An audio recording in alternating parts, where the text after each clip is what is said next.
Dowladda Turkiga ayaa markan waxay u soo jeesanaysaa soo saarka koronto faa'iido weyn u leh dalka taas oo laga dhalin doona labada webi ee mara Soomaaliya. Waxaa socda abaabul iyo qorshe weyn oo dowladda Turkigu ay ku doonayso sidii ay u samayn lahayd goobo biyo xireen ah oo halkaas lagu shubi doono biyaha webiyada Jubba iyo Shabeelle oo inta badan dadka fatahaadda ay u geystaan dhibaatooyin xooggan gaarsiiya. Waxaana wararka uu helayo warbaahinta Xuransi Media ay sheegayaan in ay socdaan dhaqdhaqaaqyo guud oo la xiriira arrintaasi iyadoona wararka ay intaa ku sii darayaan in mas'uuliyiin ka tirsan dowladda federaalk Soomaaliya ay arrimahan ay kala hadleen Turkiga.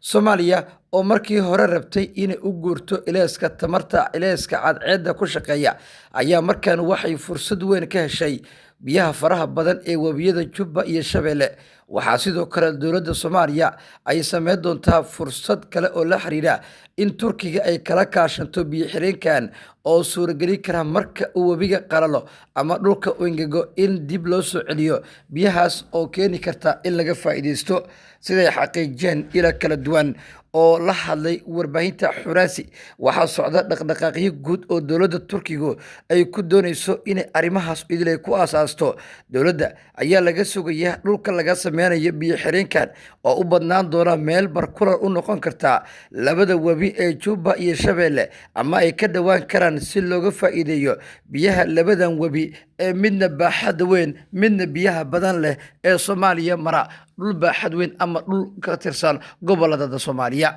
Wararka uu helayo warbaahinta Xuransi waxay dhanka kale sheegayaan in ay socdaan dhaqdhaqaaqyo guud oo dowladaha Soomaaliya iyo Turkiga ay ku aasaasayaan dhammaan dadaalada guud ee la xiriira arrimahan iyadoona saraakiisha iyo mas'uuliyiinta xukuumadaha Muqdisho iyo Ankara ay ka wada shaqeynayaan biyo xireenkan. Dowladda Masar ayaa wararka soo baxaya waxay tilmaamayaan inay ku soo biirtay arrintan taasoo keentay in ay xukuumadda Qaahira ay doonto ama ay damacday in ay bahdil ku sameyso Itoobiya oo qaaday tallaab ka dhana dhanka Masar isla markaana sameysay biyo xireen ugu dambeynna doonaysa in qaaradda Afrika waa geeska Afrika ay ka dhaliso koronto weyn oo gaari kara dalal kala duwan. Si arrimahaas loo bajiyo ayay la kaashatay waddanka ay saaxiibada dhow yihiin ee Turkiga sidoo kalena Soomaaliya oo cilaaqaad wanaagsan kala dhaxeeya ayay kala kaashanaysaa sidii biyo xireenka loo sameyn lahaa. Soomaaliya fursad weyn ayay u tahay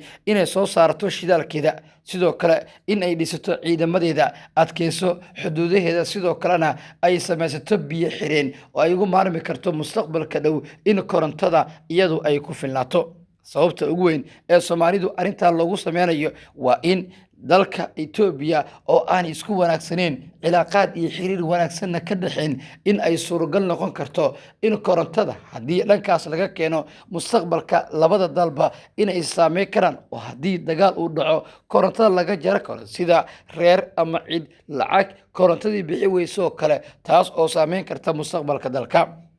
Si aanay Itoobiya u gelin dhanka biyo korontada Soomaaliyana arrimahooda u gelin ayay Soomaaliya iyadoo ka faa'iideysanaysa tamarta shirkadaha waaweyn ee ka shaqeeya dhanka korontada oo horumar sanadihii u dambeeyay sameynayay. Waxaa markan la sahminayaa dhanka iyo webiyada si loo dhaliyo biyaha ku jira halkaasi oo koronto loo rogayo taas oo ka dhigaysa fursad weyn in Soomaaliya hesho. Wararka uu helayo warbaahinta Xuransi waxay tilmaamayaan in dhaqdhaqaaqyada iyo isku dayada kala duwan ee Soomaalidu ay sameynayaan sanadihii u dambeeyay ay sameynayeen ay ahaayeen fursado waaweyn taas oo keeni karta in mustaqbalka dhow laga maarmo korontada matoorka shidaalka badan qaadanaya oo haddaba ay bilaabeen qaar ka mid ah shirkadaha ka shaqeeya korontada kuwaas oo u sii guuraya ilayska cadceedda ama solarka aaladda loo yaqaan taas oo sahmin badan lagu sameeyay lagu ogaaday in dhaqaalaha dhanka shidaalka halka